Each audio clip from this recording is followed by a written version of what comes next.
Hi, Facebook.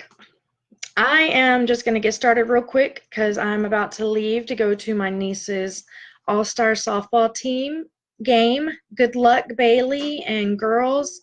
Um, right now, I'm going to review Chapter 4 of The Science of Getting Rich by Wallace D. Wattles. The Chapter 4 title is The First Principle. The first principle is thoughts. What we think and our thoughts become things. Our thoughts are strong and carry heavy weight in our life. Changing your thoughts is not easy. What you think and what you feel will happen.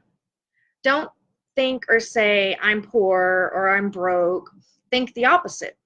If you focus on being poor, you're going to become more poor. Think about who you want to become, who you want to help, or where you want to go. The thing that you think the most comes to pass.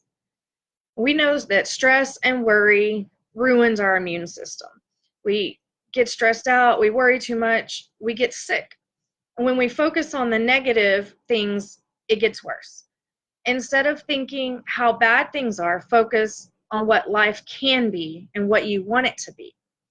Yeah, it's hard, but think what you need to do to get there. Focus on your faith.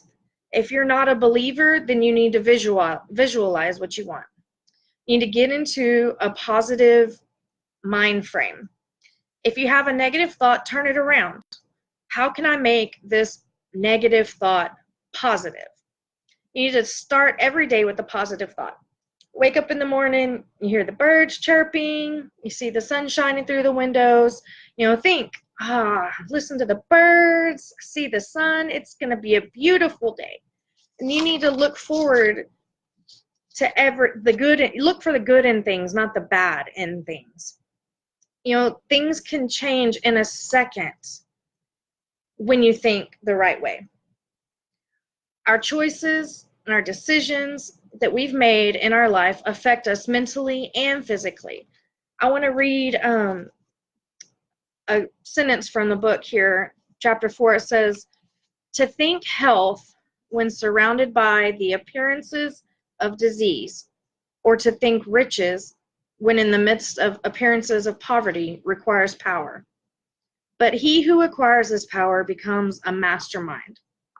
So if we can conquer our thoughts, it's powerful in your life in so many different ways.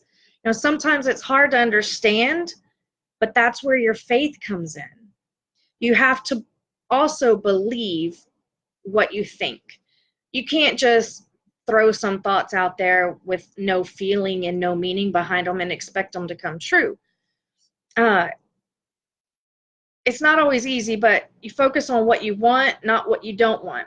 My mentor, Robert Hollis, always says we need to change your stinking thinking. If you feel stuck or you're in a bad place, try something different. Make a change in your life. Get a mentor or a life coach to help you change your focus and your thoughts. Change your thinking, you change your life for the good, for the positive. I just wanted to thank y'all for listening and watching. If you are watching this and you got any value from it, or you think somebody else will, if you could share it. If you're watching the replay, just type replay in the comments. And thank y'all for watching. I just wanted to remind you to think positive and choose happiness. Have a nice night.